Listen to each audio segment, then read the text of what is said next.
Memento, first requested to me by Danny Smith and written and directed by Christopher Nolan, follows Leonard Shelby. Leonard has a condition called anterograde amnesia, where he can't form new memories. The condition came to be after a horrible event that resulted in two attackers killing Leonard's wife and leaving him mentally scarred due to physical head injuries. Leonard can't make new memories, but he keeps himself organized through pictures and written messages that aid him in the pursuit of his wife's killer. As Leonard searches for justice for his deceased wife, he must first make sense of his surroundings. Alright, so this isn't the first time I've watched Memento. The first time was actually in a screenwriting class that I took, I believe my junior year of undergrad, and we watched it to better understand what non-linear storytelling looks like in practice. I'd say that Memento is a pretty strong example of what non-linear storytelling is and, the flexibility it can offer a filmmaker in telling complex stories.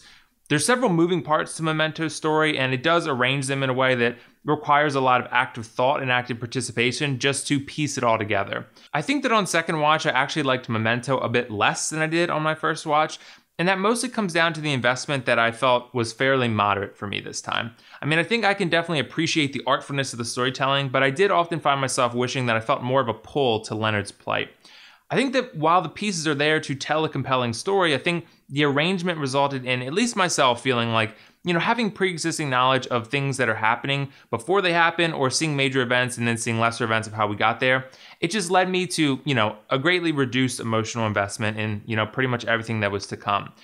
For me, I think nonlinear stories can definitely work. As can prequels, where basically we know everything is leading up to this one event or character change. Star Wars prequels are a great example of that. But there are several things that happen in this story that are diminished due to what came before them. But I do want to stress here that they're diminished, not flat out ruined. I don't think Memento is a bad movie, and it's definitely not a sloppy movie. I was really impressed with the cohesion of the story and all its nonlinear efforts. There's a lot of pieces to this puzzle, and they all connect, and they all lead the viewer down different paths that do eventually converge. I like the mysteriousness of the various characters, and of course how Leonard tries to piece together the events that are happening around him. Which leads me into my next point. Guy Pearce is great. He really does play Leonard in a way that's consistent and believable. He does a really great job in expressing emotion from scene to scene, especially in terms of memory-related aspects. For example, there's a few characters that he interacts with repeatedly in the film, and each time he greets them, he does so as if he's never seen them before. His body language, his tone, all of it changes dramatically from scene to scene based on his memory, and I love the way Guy Pearce approaches each scene. It really does help, keep the whole film feeling unbalanced and like you're starting over with each conversation like Leonard is. Something else I really liked was how the characters were used. There's only a few characters in the film, but each plays a pivotal role in Leonard's story. The thing is, the film uses Leonard's condition to play up the mystery of the people he's involved with. So you don't know any more than he does for certain parts of the film, but as you're shown more, you begin to see things happening, that make you suspicious of various characters and of course their intentions as well. I think that there's really three characters playing a significant role in this film, two supporting ones and then Leonard. And I liked how each character does heavily influence how the plot progresses. I liked how the characters were used overall, but I did find myself wishing I knew a little bit more about them. This film does intentionally keep most of its supporting characters at a surface level, because Leonard could never really learn that much about them anyway because he'd just forget about it. But I did find myself wanting to know a little bit more about the characters because I wasn't fully always understanding what they were truly after and why. This is a minor complaint for sure, but I think knowing a bit more would have helped me better engage with what was going on as a viewer. I think one of the biggest things for me though was that the ending left me a bit cold. I think the reason for that is that I just wasn't a fan of Christopher Nolan's decision to leave the film without a feeling of finality.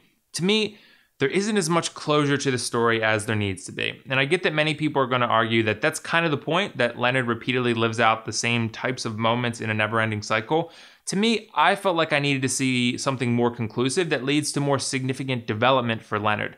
I felt he was pretty much the same character throughout the whole film, which was something I was disappointed by in terms of his development. And I do want to reiterate that overall, I think this is a solid film, but this is not one of my favorite Nolan films, and I don't think I like it as much as many others do. I know this isn't going to be one of my most popular reviews, but I also want to stay, honest in how I critique a film. That's important to me, and, not to say what's popular or trendy, but to give my honest opinion.